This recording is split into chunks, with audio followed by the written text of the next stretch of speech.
esercitar mentre preso dal delirio un Hello and welcome to another episode of AI Theater. Today's theme is snowed in. We figured the weather's been really cold and icky lately, so why don't we do some scripts that reflect that. We're gonna get right into it with a monologue that I generated through ChatGPT. It's from the perspective of a cat that's been snowed into a cabin. And Patrick is going to recite this monologue for us, so take it away. The cabin creaks and groans under the weight of the relentless snowstorm outside. I find myself trapped within these walls, a feline soul grappling with the icy fingers of isolation and an impending transformation that defies logic. The wind's mournful howls mirror the turmoil within as I navigate the precipice between the warmth of the familiar and the chilling unknown. As I huddle by the flickering fire, my once sleek fur now bristles with a strange energy. The snowstorm has an unforgiving edge, and I feel the essence of the wind seeping into my bones. Memories of my time as a waitress in a bustling diner flit through my mind, a stark contrast to the desolation that surrounds me now. I take a moment to pause, reminiscing about the clinking of dishes, the warmth of the diner's kitchen, and the banter with the patrons. A life filled with human interactions and the hustle of serving up plates of sustenance. How far removed I am from that world now, as the snowstorm rages on, indifferent to the internal struggle I face. The moonlight spills through the frost-covered windows, casting an eerie glow on my feline form. I prowl through the cabin, my claws clicking against the wooden floor, a reminder of the impending transformation. The dichotomy of my existence as a cat and the looming werewolf takes center stage. The light of the fire flickers, and I feel the shift intensifying. I let out a haunting yowl, a blend of feline distress and the primal cry of a creature awakening to its supernatural destiny. The memories of the diner become distant echoes, replaced by the stark reality of this metamorphosis. In this desolate cabin, I stand at the crossroads between my past as a waitress, the creature of routine and warmth, and the uncertain future of a werewolf, a creature of the untamed wilderness. The snowstorm, relentless and indifferent, mirrors the inner turmoil of a cat turned werewolf, navigating the storm of change in the heart of a desolate winter night. Wow. Nice Wow. job. Where did the waitress come? Where did the cat come from? It was a waitress, and then it was a cat, Okay. and then it was a werewolf. Say Okay. waitress? Yeah. So I went through this process a lot. I was really trying to pull things, and the Chat GPT was fighting me, but I wanted the cat was a waitress, but also turning into a werewolf, and this is what we Makes got. sense. 'Cause Makes perfect sense. I kept fighting it to give me more and more, and it just wasn't. So I was like, we're just gonna go with this. So yeah, I mean, obviously every cat It loves turned waitress, turned werewolf. mirror Close to the turmoil, mirrors the inner turmoil. It said it twice. The dichotomy. this. Yeah, I was very pretentious. Monologue. So yeah, there we go. Thank you so much for that. Woo! Didn't even have a title. Sorry, guys. Okay. We're gonna move on now to Brian's script. Yep, mine is called Curb Your Appetite. All right, yeah, and here we go. Interior log cabin night. A cozy, somewhat cluttered cabin. A fire crackles in the fireplace. Jake and Emma, a couple in their late 20s, are settling in for the night. Jake is cooking while Emma is setting the table. You know, the steak is going to be amazing. I've been perfecting my recipe. I can't wait. And I found this white wine that should go nicely with it. Exterior log cabin night. Outside, lurking in the shadows, is the monster, a hulking figure with the demeanor and voice of Larry David. White wine with steak. What were they thinking? It's a culinary atrocity. Interior log cabin night. Jake and Emma start eating. Jake holds his fork in an unusual way, almost like a child. Jake, this is what I call a perfect meal. It's lovely. The wine really complements the steak. Exterior log cabin night. The monster peers through the window, increasingly agitated.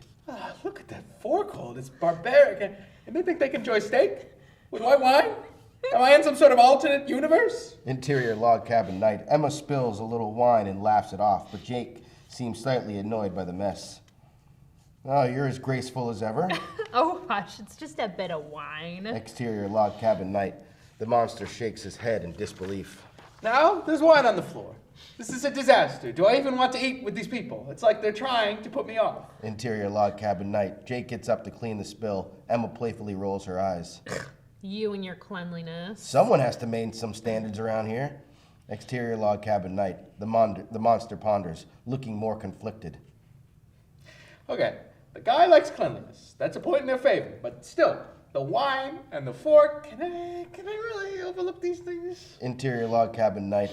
Emma and Jake continue their meal, laughing and chatting, oblivious to the monster's internal debate outside.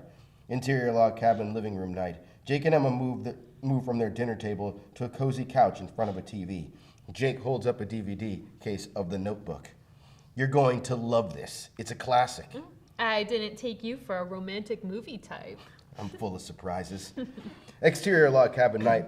The monster, still lurking outside, watches them settle in. The Notebook. Really? That's your movie, Jake? It's so cliche. I bet he thinks he's being all sensitive and deep. Interior log cabin living room night. Jake and Emma are engrossed in the movie. Emma is visibly moved by the story, while Jake seems to be watching more out of obligation. This movie gets me every time. Yeah, it really is something. Exterior log cabin night. The monster, now munching on a squirrel, continues to walk to the window. I have to admit, there's something about Ryan Gosling. The guy just, he's got it. But Jake here, just playing a part. Interior log cabin living room night. The movie reaches its emotional climax. Emma is fully invested while Jake checks his watch discreetly. It's so beautiful. Yeah, love conquers all, huh? Exterior log cabin night. The monster shakes his head in frustration, finishing off the squirrel. Love conquers all? You don't mean that, Jake. You're just saying what you think she wants to hear. If you really cared, you'd be honest with her and yourself. The monster paces back and forth, clearly agitated by Jake's insincerity. I came here to eat them, but now I'm just annoyed by Jake and his cheap tactics. Emma deserves better. Everyone deserves better than a fake Notebook moment. Interior log cabin living room night. The movie ends. Emma is still emotional while Jake seems relieved it's over. Well, that was intense. Thank you for watching it with me. Of course, anything for you. Exterior log cabin night. The monster looks on. His frustration is evident. Anything for you? Oh, please. I might be a monster, but even I can see through that. Maybe I should teach Jake a lesson about authenticity. Interior log cabin living room late night. Jake and Emma are sitting on the couch. The room is only illuminated by a flickering flames in the fireplace. Suddenly, a strange noise from outside catches their attention. Did you hear that? It's probably just the wind. Exterior log cabin night. The monster moves stealthily around the cabin, his form blending with the mist and shadows, a predator in his element. Interior log cabin living room late night. Suddenly, the power goes out, plunging the cabin into darkness. Emma clutches Jake's arm in fear. It's okay. I'll check the fuse box. Exterior log cabin night. The monster prepares to make his entrance, his monstrous nature in full display. Interior log cabin living room late night. The monster appears to the mist and shadow, his figure looming and terrifying. Jake and Emma scream in terror. Enough. All right, let's cut to the chase. Jake and Emma freeze, shocked by the monster's sudden confrontation. Don't act like The Notebook is your favorite movie. You were checking your watch the whole time, but I'll admit, Ryan Gosling, he's good. The kid's got down. Jake looks stunned, embarrassed by being called out. And you, Emma, while you were in the bathroom, Jake was texting another woman. Not cool, man. Is that true, Jake? Jake struggles to find the words, guilt written all over his face. Look, Emma, Bubby, you don't deserve this. How about I give you a ride back to town? On my paranormal black mist cloud. It's the least I can do for scaring you half to death. A ride on a mist cloud? Yeah, it's pretty safe and definitely faster than walking in this blizzard. Jake looks on, dumbfounded, as Emma considers the monster's offer.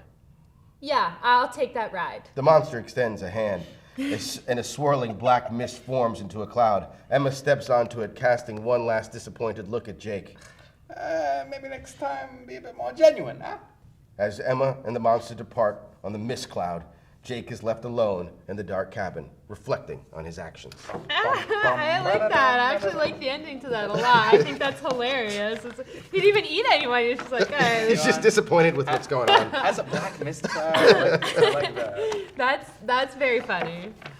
Okay. Enjoyable. This last one had a title, but due to a copyright dispute from a very famous movie studio, it's been removed, so you'll have Oh to my discern God. from the context what This the is title always is. happening here at SCTV. Always happening. Just The kidding. big wigs are tuning in to the pre-production. Okay. Interior, abandoned industrial building, night.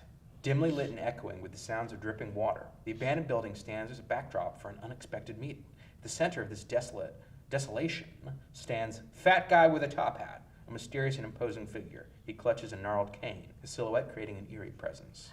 Tonight's the night. Suddenly, the room plunges into darkness, save for a faint, eerie blue glow. Emerging from the shadows is Groundhog, a talking animal known for predicting the weather, wearing a tiny weathered top hat.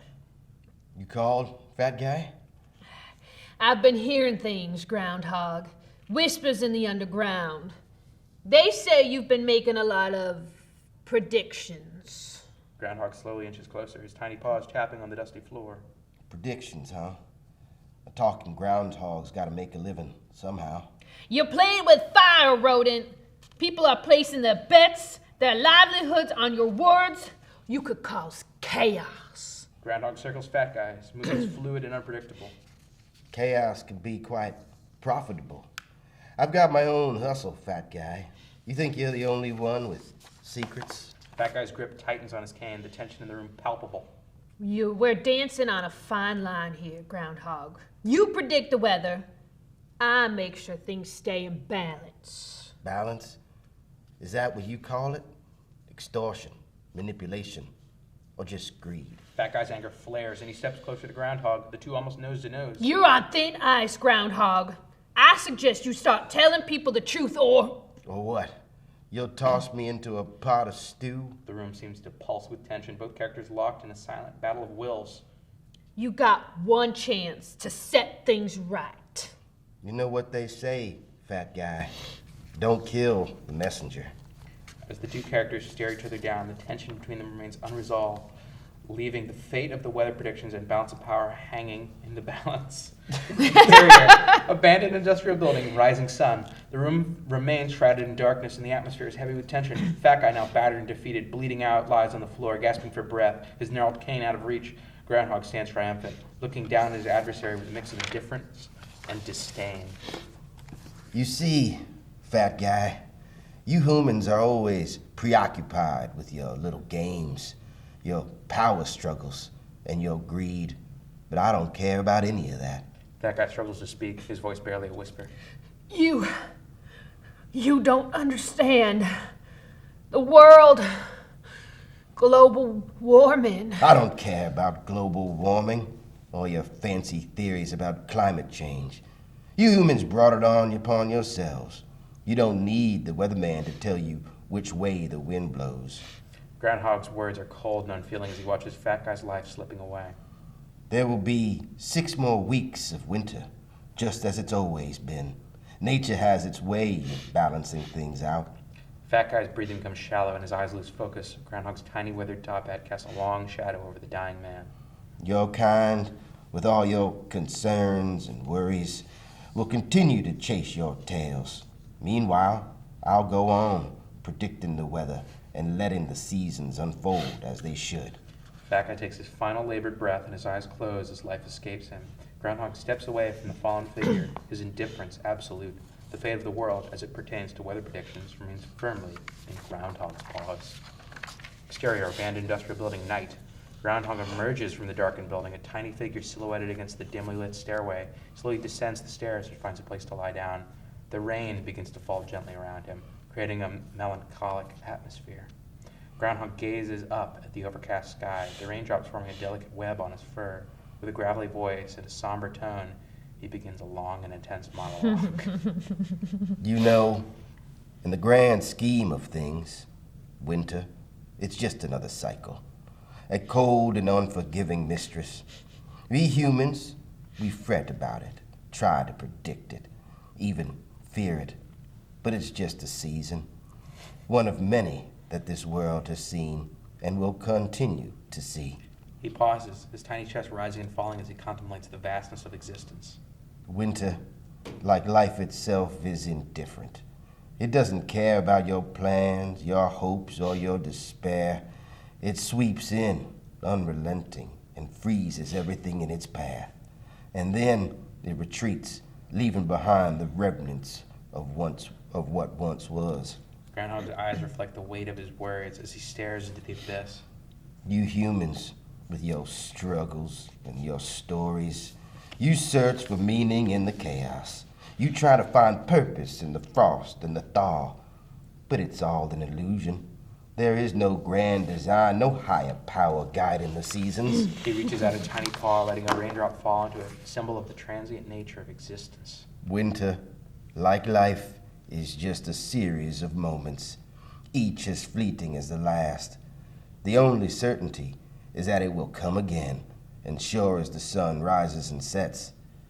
And in the end, all your efforts, your battles, your triumphs and failures, they'll all be lost to the relentless march of time. Groundhog's monologue ends, his words echoing in the desolate night as he contemplates the inexorable cycle of winter and the ultimate futility of existence. Fade out. Happy Groundhog Day. Beautiful. Wow. That was so intense. Love it. That's not where. Of course, that's not where I thought it was gonna go, and that's where it went. It was beautiful. He loves saying it's like winter. Winter's like life. It's so And good. it's this cute little groundhog with, Yeah, like with a like a top, top hat hat on. on. Yeah. It's adorable. I could watch Wow. that. I could watch that. That's great. I really liked how different all of our scripts were, Yeah. with the same theme, sort of theme. Flavors of winter. Yeah, exactly. Yeah, I thought it was great. Yeah. These are one of the better ones. Yeah. I think. Yeah. I think so. Especially like yours, we've had like log cabin scripts before, Yeah. but I really just enjoyed that the monster came in and was like, "Hey, you're being a jerk." It was do you wanna an go in actor. it? Yeah, Yeah, it was yeah, good. yeah. And then this one, What was the prompt that you? yeah, exactly. What was so- your thinking? It's like it was three different like writings, but I didn't adjust it any. It was first give me the confrontation from Heat, but with a groundhog and a fat guy in a top hat, and then it was give me the groundhog, standing over the dying fat guy after that, and then the last one was give me a true detective monologue, like Matthew McConaughey from the groundhog. That's like a Okay. real nihilistic thing about winter. Gotcha. So that's why I gave you like the predictive text. Like, Yeah. But it's like if someone's a good enough actor, they can make something convoluted like that sound. Sound. yeah. telling. Yeah. Absolutely. Yeah, you get that in the right actor stance, they're going to deliver that Gold. beautifully. Yeah. Wow. Any other thoughts? No, I think I'm excited to see where we go, what we do next. Yeah. I think we're all getting a little bit better. I like the idea of doing a monologue. It's funny because I almost did a short story, Yeah. and I decided not to do it at the last second, but next time I might now. Playing with different formats. Yeah, Yeah. it doesn't have to just be a 2 to 3 person scene. It could Exactly. be a monologue. Yeah. All of that. Yeah, I'd like to tinker with the monologues a little bit more because it was like pulling teeth with ChatGPT. So Yeah. got to spend more time with it. And it's always trying to repeat itself. Yes. God, it does. It is. It can be quite difficult to work with sometimes. So. Yep. All right. Well, thank you both for your scripts, Of course. and thank you guys for joining us for another episode. And we'll see you soon. Bye. Bye. Recitare mentre preso dal delirio non so più quel che dico e quel che faccio eppure